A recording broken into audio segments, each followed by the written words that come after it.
Greetings. Hello, Dr. Chan, and anyone else that I managed to harass into watching this video. My name is Reagan Smalley, and I will be presenting my thoughts and ideas on the film The Incredibles 2. First, I will be analyzing the worldviews that the film presents. Second, I will be analyzing the psychological connection of the story. And finally, I will analyze how the philosophical messages and the psychological connections speak to truths that we can see demonstrated in our society. So, The Incredibles 2 is a film that was released on June 15th, 2018, and this film is concerning the life of the family of the Parrs. And it is about, and The Incredibles 2 specifically is about their struggle to advocate for themselves in a society which believes that superheroes are no longer wanted or welcomed. First, I will analyze the worldviews that the film presents. The first worldview that the film presents is existentialism. You can find this evidenced at the very beginning of the film in the police station. In the police station, the entire family has just been arrested for doing hero work.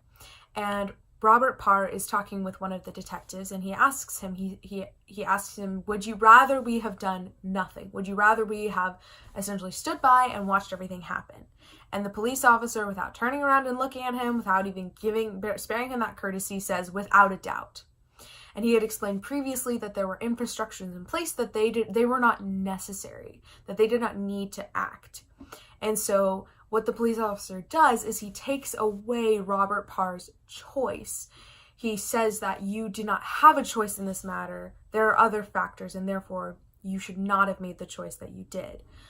The second evidence of existentialism is with Helen Parr's new job. Now, or with her decision to take this new job.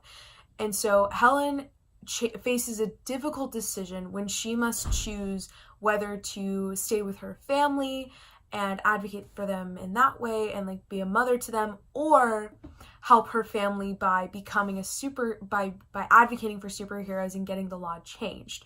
And we see this demonstrated in the following quote. Helen Parr says, "I know, it's crazy, right? To help my family, gotta leave it. To fix the law, I gotta break it."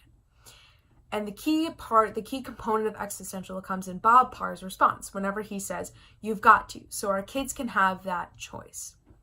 Bob Parr grew up in a world in which he could choose to use his powers for good, and he could choose to help others with those powers. His children, unfortunately, did not grow up in that world. And he is wanting to change that. He is wanting to give them that choice, to give them the same options and choices that he had. Now, another worldview presented in this film is nihilism. And nihilism is most clearly demonstrated in the following monologue from The Screenslaver, the ending of the following monologue from The Screenslaver.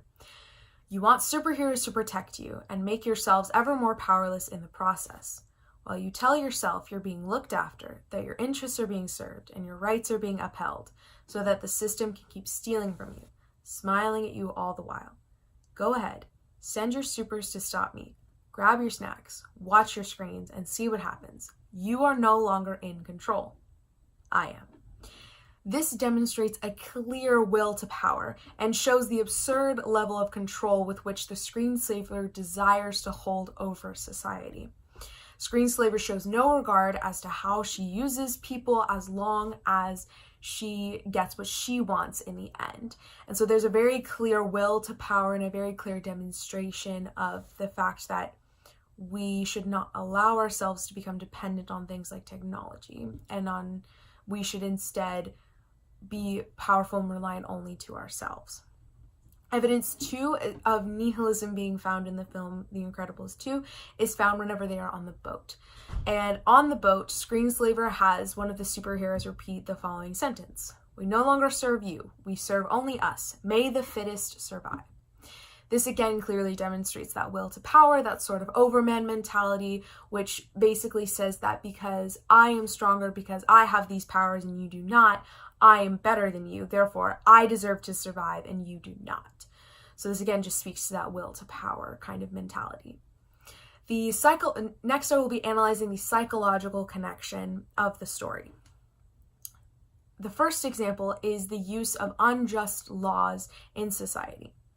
So there have been times in which we have all been felt that we have been oppressed by the law in some way, shape, or form, or that others have been oppressed by the law. There is an advocate in all of us which is what we kind of spend our whole college life doing, is we just spend our life pursuing these different avenues and seeking justice wherever we can. Another example of a psychological connection that can be found in the story is our absolute dependence on technology.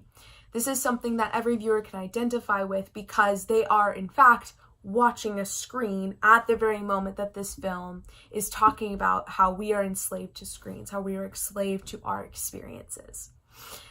So that just creates that connection between ourselves and the characters, because we realize how much we have truly become dependent on technology, and we identify with that. I remember when I first watched the film, I got this kind of feeling in my chest because I so identified with what the screenslaver was saying. Even though I didn't agree with it, I still had that strong connection because I saw how much our society was truly dependent on technology.